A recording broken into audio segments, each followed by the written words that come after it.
Tennessee की एक वीरान जमीन पर सदियों पुराना एक रहस्य छुपा है, बेल विच का रहस्य। यह कहानी एक ऐसे परिवार की है जिसने एक खतरनाक आत्मा का सामना किया। 19वीं सदी के इस डरावने किस्से ने इतिहास में अपनी जगह बना ली। क्या आप तैयार हैं इस खौफनाक दास्तान को जानने के लिए? 1817 में जॉन बेल, जो एडम्स टेनेसी में एक किसान थे, अपने खेत में अजीब घटनाओं को महसूस करने लगे। कभी किसी परछाई का दिखना, तो कभी हवा में किसी की धीमी फुसफुसाहट सुनाई देना। लेकिन जल्द ही यह सब और ज्यादा खतरनाक होने लगा। रात होते ही बेल परिवार पर खौफनाक घटनाओं का सिलसिला शुरू हो गया।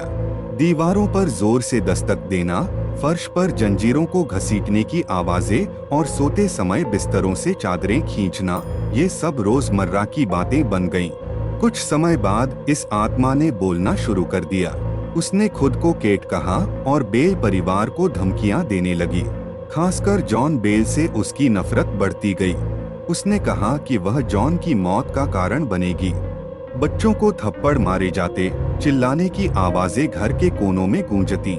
इस आत्मा की शक्ति बढ़ने लगी। उसने गांव में होने वाली मौतों की सटीक भविष्यवाणी करनी शुरू कर दी। उसकी खतरनाक सच्चाई की खबर दूर दूर तक फैल गई।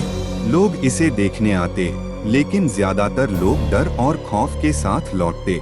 कई सालों की यातना के बाद जॉन बेल की तबीयत बिगड़ने लगी। 1820 में उनका मृत शरीर बिस्तर पर मिला।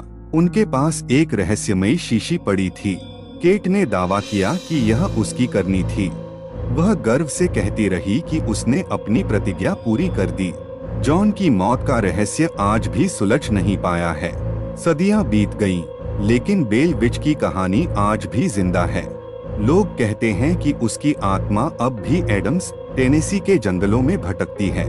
जो लोग बेल विच गुफा जाते हैं, वे अक्सर अजीब और डरावने अनुभव लेकर लौटते हैं।